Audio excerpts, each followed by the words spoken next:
Have you ever thought, what would the world be like if I didn't do what I'm doing now and something very dramatic happened that you didn't expect?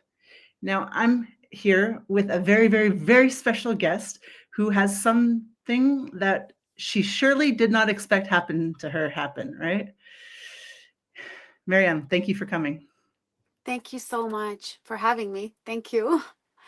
So, for those of you who haven't read her bio and who haven't seen Maryam on the stage winning the second runner up in the World Championship of Toastmasters, Maryam started going blind, and then in 2017, correct me if I'm wrong, you you had reached the, I don't know, the level of blindness that makes it official, or how would you have called Yeah, that that day? literally, it's called legally blind. So I had to sign a paper and say that I'm legally blind in 2017. Yeah. Isn't that a little bit cruel? Being like, sign this paper. You're like, what? I can't see the paper. It's like it should have been an oral agreement, I think, to make it less. Yeah. No, I actually had to sign it, and that was it. Can't drive anymore. Can't drive anymore. Mm. Uh, you had a progression to get to that day. In 2017.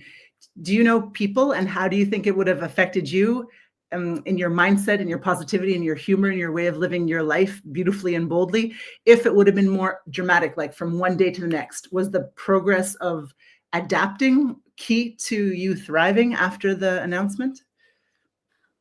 Oh, it's a really good question. Yeah, I think definitely it it's kind of like pick your poison type of question. I Mm, think there's no better world. The grass is never really greener on the other mm, side. mm, But I do believe that the progression has given me time mhm. because it's given me time to think and to keep adapting. Yeah. However, you know how time flies. Yeah. So Yeah. it's kind of like you wake up one day and then you're like, oh, okay, now I can't see people's faces. And oh, okay, now I'm walking into doors. And Uh, so it's a constant having to adapt. And sometimes it feels like overnight when it hasn't really been overnight. So, wow. yeah. Now, is your condition getting worse as time goes by as well? Yes, so it is progressive. Now, Mhm, it could stop at any point. If Mother mhm. Nature decides to stop it, Yeah, or the universe, or God, or whoever, mhm, is taking yeah, control of that, yeah. or it could just continue, and some people go completely blind. But yeah, my perspective on that, since the day that I got diagnosed in 2011, when I was 21 years old, I told the doctor told me it could take 5 years, 2 years, 10 years, we don't know, just live Mm, your life. I said, you know what?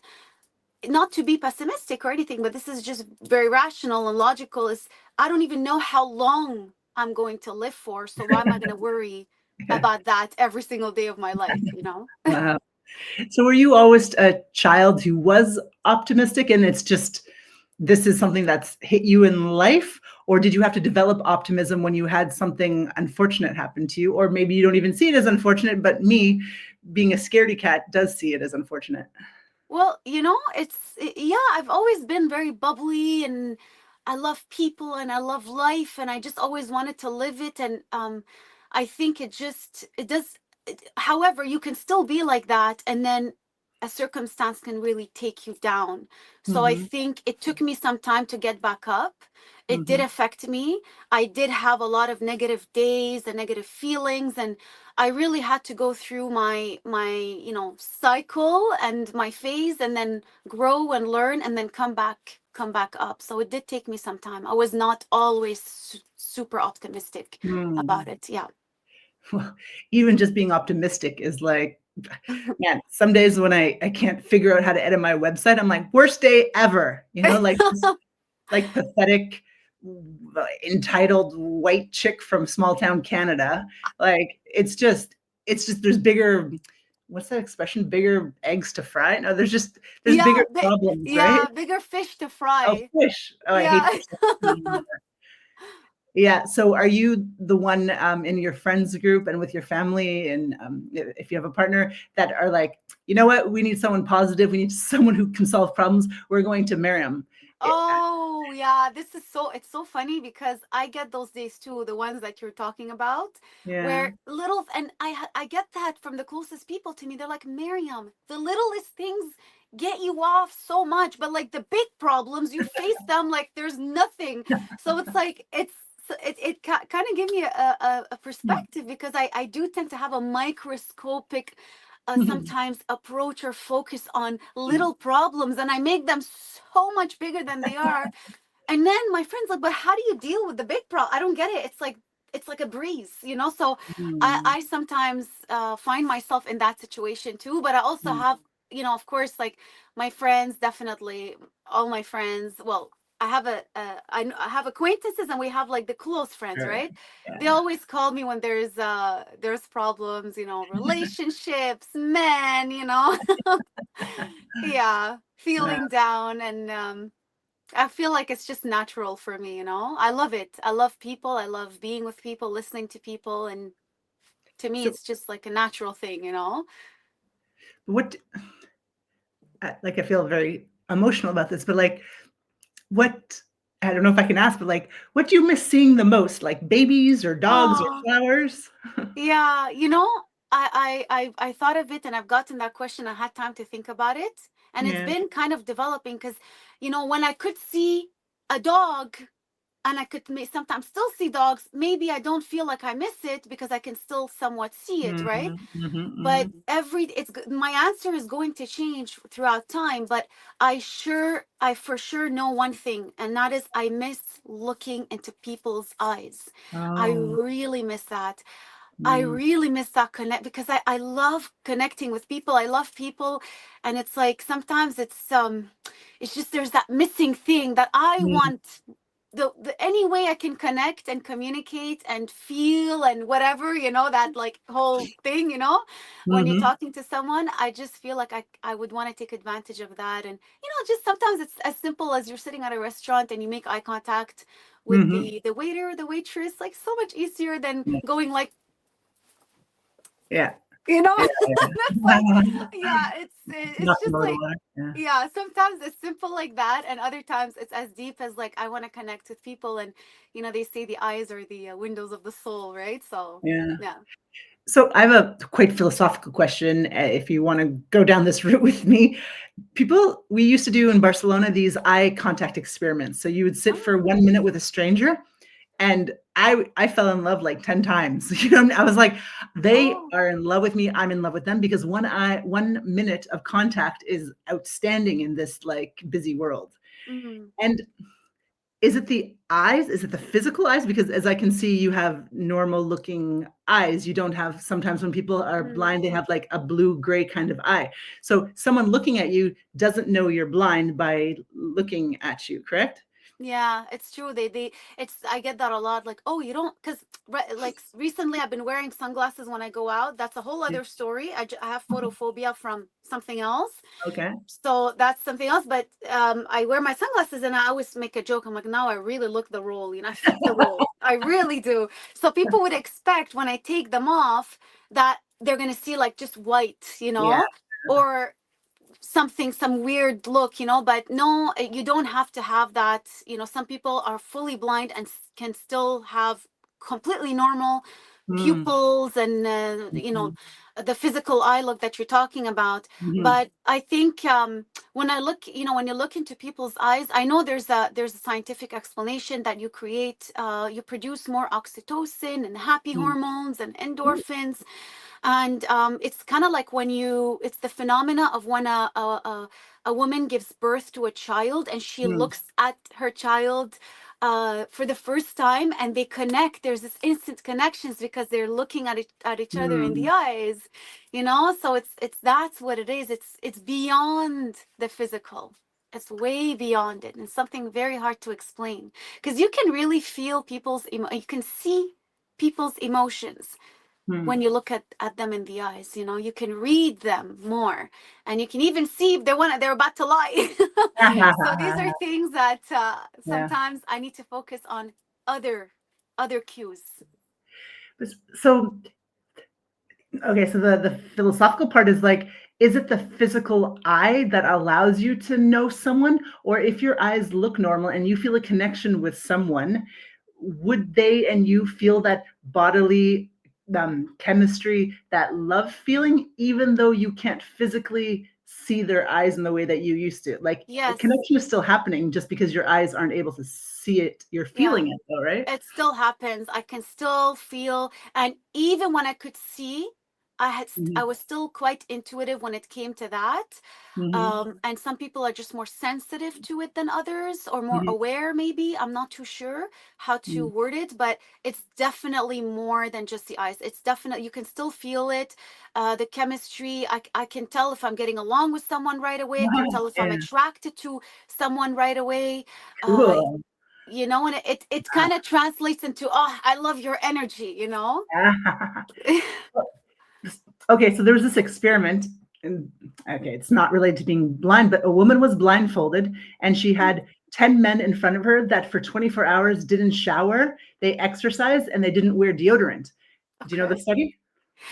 No, but I have a feeling I know where you're going with this. Please develop on it. Okay. Then she's told to sniff out the most attractive man. She chooses one man based on his smell. They genetically test how their babies would turn out, and he was the best genetic match for healthy babies. So we smell the attractiveness of our partner. So when you can say, I know I'm attracted to this person, but we're like, but you can't see their face. It's Yeah. beyond the face. And lots of women Yeah, have it said, is. I right? agree. And I had read something a lot, like a very similar study to that.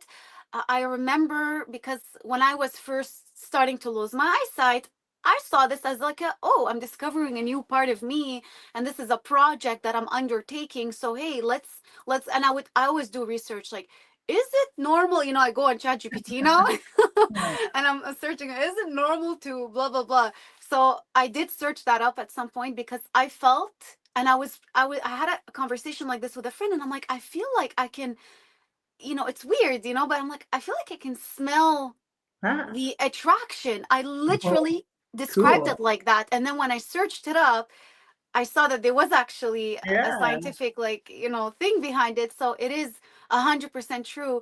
And I Hmm. remember, with I remember, I just know that with some people, I'm trying to be careful with what I'm about to say. You don't have to But there's name some them. people I'm like, I don't really like their Yeah. smell, like their natural scent. Yeah, yeah, yeah. And then I'm like, maybe it's because I'm not attracted to them, you know what I Yeah, mean? So I know interesting. it's a real thing for sure.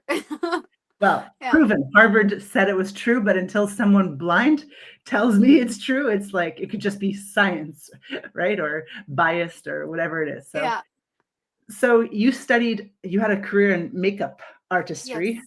and then when you found out you were going blind, I I was just sad when I read that. I thought Mm. you can't do what you love. You found something else that you love. So can you speak a little bit on how your love in life can change, or you have to grieve one love and move to the next love, just like sometimes partners move on in Mm. our lives? Or It I thought of it, and it stems from the same thing. Because when I was a child and a teenager, I remember even my close childhood friends would call me, they gave me a name, Miss Mac, nicknamed me because I used to love Mac, and I was so oh, out about it. Whatever made me feel passionate, I was very vocal about it. And there were other things that made me feel very passionate. And funny, side note, I used to love anything that's eccentric, colors, mhm, art, mhm. music. I mean, Oh. at 15 years old, I listened to Prince. He was my obsession. I loved Prince so much, and I literally formed my personality with him.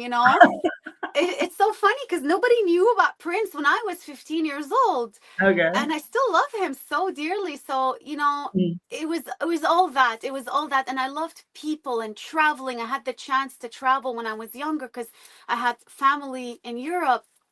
And so anything that was outside of the ordinary, but it all stemmed to one thing. And when I started to realized that I can't pursue this career anymore, I went back to basics. I went back to, when I was younger, what made me feel passionate? Why was I so passionate about all these things?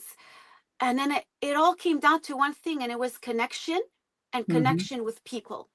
So Mm. what can I do that is going to make me to fulfill that passion and that love and that fire? What can Mhm. I do to bring me close to that? And to Mhm. be frank with you, I Mhm. realized makeup was not the career Mm. for me.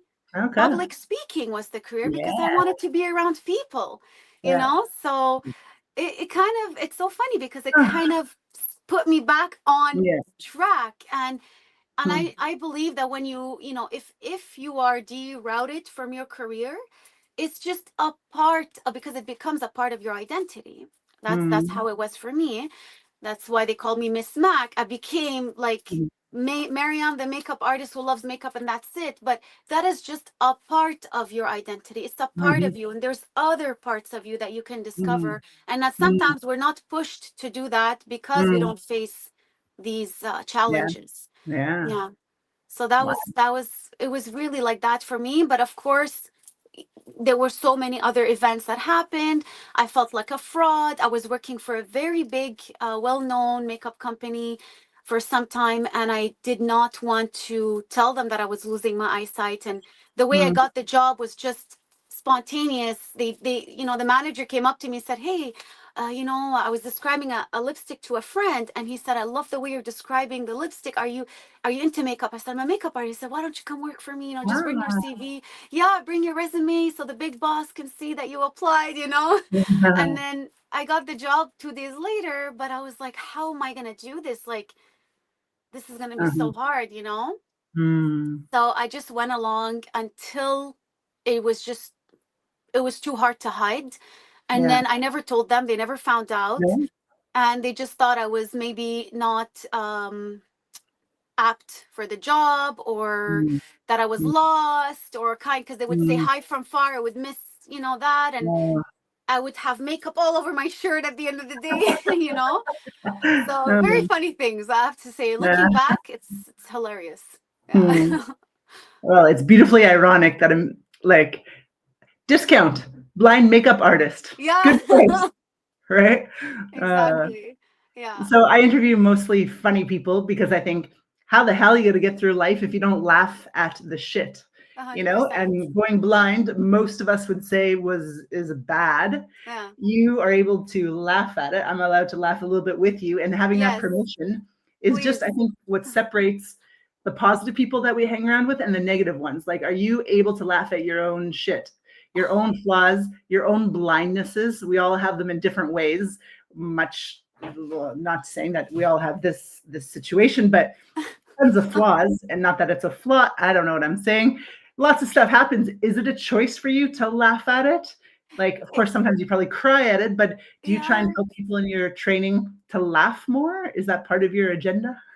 I just feel like because it gets so awkward sometimes, Mm-hmm. that it's like I want me to live that moment like others are living it from their perspective. Mm-hmm. And I want us to gather and connect over that awkward moment. That's the best way that I can describe it. Like, I love the whole, we're all having fun, we're all laughing. And I don't know. It's just like it's like it's so weird because I'm not 100% blind, but I'm not sighted either. So it's like I've seen myself as a sighted person, and now I'm Mm-hmm. starting to see myself as a blind person. So I feel like there's like a witness, Miriam. Also, there's like a, oh, I'm Mm-hmm. seeing like the transition, and it's so funny because I'll just give you one example. Okay, so very small things that happen sometimes that are hilariously awkward. I was in California this summer, and I was with Alexandre Matt, another second place winner from a Yeah, previous year.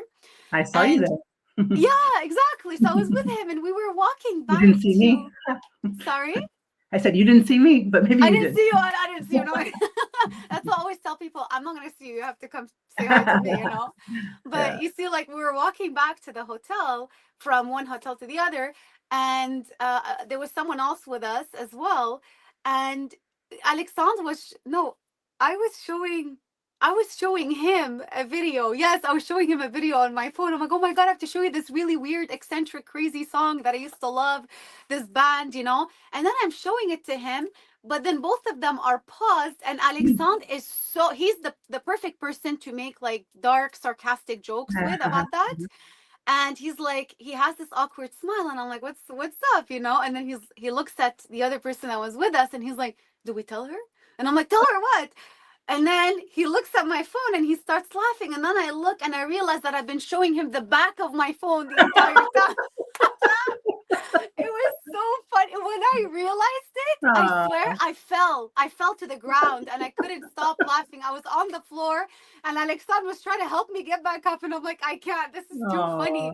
And I'm like, I just wish we had gotten an actual recording of this, because those moments are so funny. And I Yeah. hold on to these moments because Mm, to me that's more powerful mm, than sitting and feeling sad about certain things, because I could be living my life and laughing and enjoying it with other mm, people, you know. mm. So Wow. makes funny story good stories to tell, right? Without good stories, what's life worth anyway, right? Exactly, So that's it. Yeah. nothing funny happens to people who sit on the sofa and have easy lives, you know? Most Right. of the best people I know have had like, well, they've developed resilience through really crappy things and now they can Yeah, laugh at it and they are delightful humans and partners and people to be around, right? But man, yeah. And they had it's to just work through like, stuff. how do you want to attract amazing and awesome and, high energy vibration people, positive people, if you're not that yourself? Mm, So mm, that's kind of what I told myself. I said, I'm going to choose mhm, to the kind of people I'm going to attract from today mm, on, you mm. know? Wow. You are cool. You're funny. Thank you. You too. I really Wow. like, I didn't know you had that kind of sense of humor. Damn it. Had I known, we would Ah, have met it. We would have had so much fun in California. I can't believe we didn't actually, did we talk? We didn't talk, right? no, no. I said hi to you because I recognized you, but you're Um, famous and I'm a nobody, so you oh, wouldn't come recognize on. me. That's So, yeah, that was yeah, that's just in the Toastmasters world, where it's like uh, I it's the was like kind of, world, not just yeah, the it's true, world. but to be honest, for me it's just like meeting people and having these special moments. That was the best part out of all of this, is that I got to hear people cry, I got to hear people laugh, I got to hear people's stories, and I'm just like, this is literally the best part of all of that, you know? So that's the best part.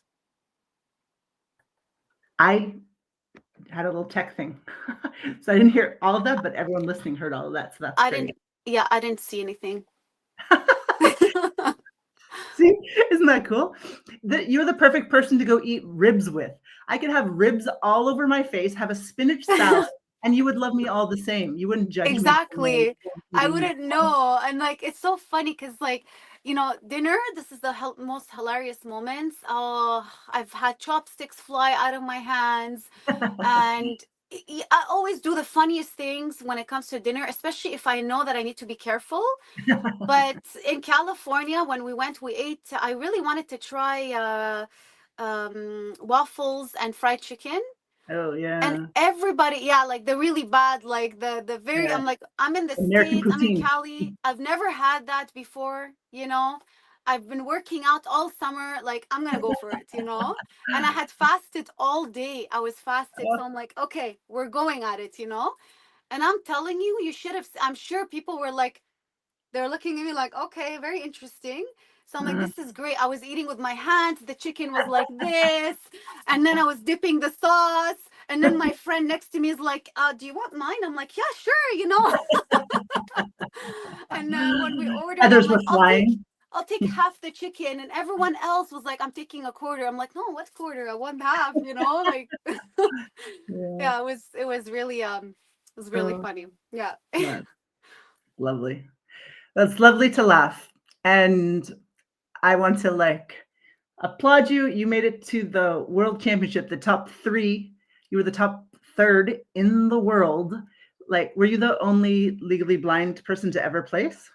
No, there was someone, I thought so. I was so happy. I'm like, yeah, I'm the Yeah.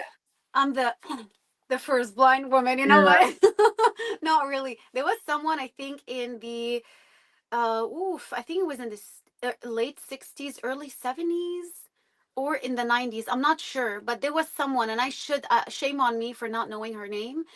But it was a Hmm. A lady, and she woman. also had placed. Yes, absolutely, a Wow. woman who Wonderful. placed I think she was third. Mm, And there was another one. I think there was at least one or mhm. maybe even two people who had placed, one or Wow. two. And I know there was a man who was legally blind. So Dana Lamond, Mm, God bless his soul, he passed away recently, but he was mhm. a world champion of public speaking and he was Wow, she's blind. blind. Yeah. Well, the biggest fear people have in all my years of teaching public speaking is they can't stand to look at the audience judging them. So I don't want to say you have an unfair advantage, Missy, but you don't get to see like the grumpy old men in the corner, right? No, And you just not you at just all. feel people. I love Right? that. That's why people are like, oh, how do you not have anxiety when you're on stage? And I'm like, well, I can't freaking see anyone. To me, it's like you can be 1,000 or you can be 20,000. Yeah. I'm not gonna feel, but I do feel the difference because I Mm, feel the energy, and I know mhm. it sounds wonky, but you Mm, do rely on other senses, and I do yeah, believe in that sixth sense thing, that right. there's that thing that you cannot explain that's there. Mm, I can feel that there's people, and then I can't see, which is really good, the person who's crossing their arms or yeah, who's yawning because they've had a long day and they're yeah, yeah, tired, they didn't sleep. And then I right away associate it. Oh no, they're bored. And then you start panicking, or you yeah. ask a question and people don't look at you and they look like they don't want to answer. So I don't Yeah. get to see all of that. So I have Yeah. less anxiety because of that. Cool. And I always focus on that one person. There's always that one person who has this really, really ridiculous, like ridiculously loud laugh that Yeah. continues on and on. And I'm just like, I love you, because Aw. I focus on that person because they're finding me funny. So I feed off of it. And then I Ah, continue with that energy and I keep going. And that's how I go about being interesting. on stage and not seeing people. Wow. Yeah. Wow. Well, this has been delightful. Thank you. I messed up our schedule. I said it was last week, and now I got to have you now. I took more time than I said I would. Thank you so much Thank you so for, much. yeah, I loved it. I hope to Thank see you me at another too. Toastmasters thing. We're doing a retreat in Barcelona with Louisa. I know you were there when Louisa won. I'm sure Yes. she's in a wheelchair, which is Yeah. another disability that throws your whole life into, Yeah. oh, and she's just so lovable, and I can Yeah. tell that you're lovable too. So you two Oh, I women. loved her so Woohoo. much when I heard her speech. Yes. Yeah. Yes. Yeah. But thank you so much. I had so Me much too. fun. I hope everyone else had fun. And Yes. I hope to see you soon. Is that a blind joke? Bum, bum. Pun intended. Hope to smell you soon. Yeah, exactly. Or hope to feel you soon. Wonk wonk. All There right. you go. Thanks, Maryam. Thank Bye. you. Take care.